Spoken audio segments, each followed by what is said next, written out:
Encore une fois, je vous souhaite la bienvenue à l'enregistrement de cette capsule vidéo qui s'intitule « Ici et là dans la Bible ». Comme vous le savez déjà sans doute, au cours de ces enregistrements, nous ouvrons le trésor qu'est la parole du Seigneur pour trouver justement des perles de révélation qui vont stimuler vraiment notre foi dans la parole du Seigneur.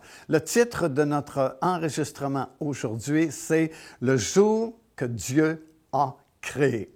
Et je vais lire un passage qui se trouve dans le livre des psaumes, c'est le psaume 118, et au verset 24, nous lisons ceci. « C'est ici la journée que l'Éternel a faite, qu'elle soit pour nous un sujet d'allégresse et de joie. Ô Dieu, accorde le salut. Ô Éternel, donne la prospérité. Béni soit celui qui vient au nom de l'Éternel. » De quelle journée parle-t-on ici? Béni soit cette journée-là que Dieu a créée. Mais nous parlons de cette journée où le Seigneur Jésus-Christ a donné sa vie pour nous sur la croix de Golgotha. C'était une journée qui avait été marquée même avant la fondation du monde, comme nous le lisons dans les Écritures, et qui s'est accomplie exactement à la journée précise qui avait été réservée par Dieu, comme nous venons de le lire dans le psaume 118. Vous savez, à l'époque, à chaque fête de la Pâque, parce que Dieu avait, vous savez, établi un calendrier de différentes fêtes qui devaient être célébrées annuellement en Israël. Et ces fêtes-là existent toujours selon le calendrier de Dieu de nos jours. Et il y a trois grandes fêtes, comme vous le savez sans doute, la Pâque, la Pentecôte et la fête des Tabernacles. Mais la fête de la Pâque était célébrée toujours le 14 et encore aujourd'hui célébrée le 14 du mois de Nissan, qui correspond à notre mois d'avril ou mois de mars ou avril selon les années.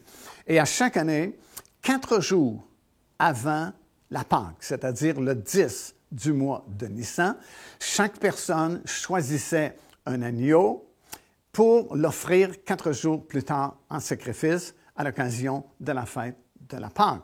Bien sûr, à l'époque, c'était des images, des ombres, des figures de l'agneau parfait de Dieu qui devait venir un jour et lui-même donner sa vie pour le salut de l'humanité. Alors, le 10 de ce mois de Nissan, chaque personne choisissait un agneau, mais nous apprenons aussi qu'on choisissait, les sacrificateurs choisissaient un agneau pour l'offrir en faveur de la nation d'Israël. Et tous les agneaux qui étaient offerts en sacrifice, bien sûr, comme vous le savez sans doute, venaient de la petite ville de Bethléem, venaient surtout du champ des bergers.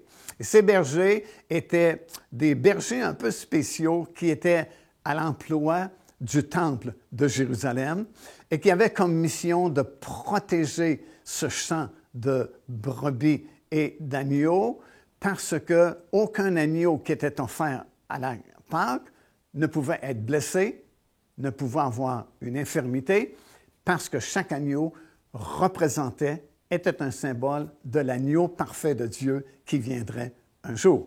Alors, comme j'ai mentionné, 4 jours avant la fête de la Pâque, les sacrificateurs transportaient un agneau depuis le champ des bergers à Bethléem jusqu'au temple à Jérusalem et ils traversaient la porte des brebis. La porte des brebis était située tout près de la piscine de Bethesda parce que c'est là où on nettoyait certains agneaux avant de les offrir en sacrifice.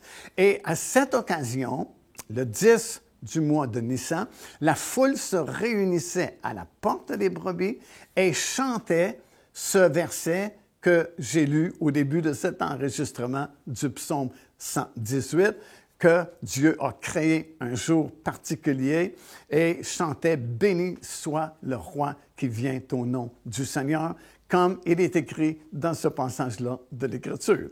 Alors, à chaque année, c'était le même rituel, sauf que cette année-là, où le temps était venu pour le Seigneur Jésus-Christ de donner sa vie pour nous sur la croix de Golgotha, remarquez bien, au même moment où on était à la porte des brebis et on traversait cette porte avec l'agneau qu'on voulait offrir en faveur de la nation et qu'on chantait « Béni soit le roi qui vient au nom du Seigneur et merci pour cette journée que tu as créée », au même moment, le Seigneur Jésus-Christ, qui est l'agneau parfait de Dieu, était à la montagne des Oliviers et commençait son trajet vers la porte dorée et une plus grande foule était assemblée à la montagne des Oliviers qu'il y en avait une à la porte des brebis et croyez-le ou non, la foule chantait la même chose que l'autre foule chantait à la porte des brebis. Comme nous le lisons dans les évangiles, la foule chantait et criait « Béni soit le roi qui vient au nom du Seigneur ».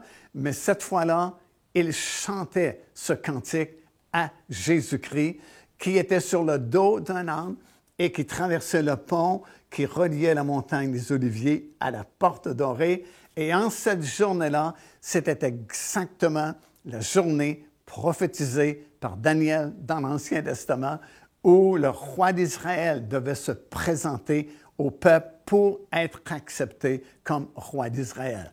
Mais comme nous le savons, il a été rejeté, mais c'était dans le plan de Dieu avant même la fondation du monde, afin de permettre et de rendre le salut accessible à n'importe quelle personne sur la planète et non pas simplement au peuple juif. Alors en cette journée-là, Jésus-Christ a été rejeté et remarquez bien, exactement 4 jours plus tard, le 14 du mois de Nissan, l'agneau de Dieu, le Seigneur Jésus-Christ, était cloué sur la croix de Golgotha pour accomplir cette vieille prophétie du psaume 118 qui disait que Dieu a créé une journée particulière. Et cette journée-là, c'était cette journée où le Seigneur Jésus-Christ, l'agneau parfait de Dieu, donnait sa vie pour chacun d'entre nous sur la croix de Golgotha. N'est-ce pas merveilleux de constater l'exactitude des prophéties qui nous sont données dans la parole du Seigneur? Aucune d'elles ne fait défaut.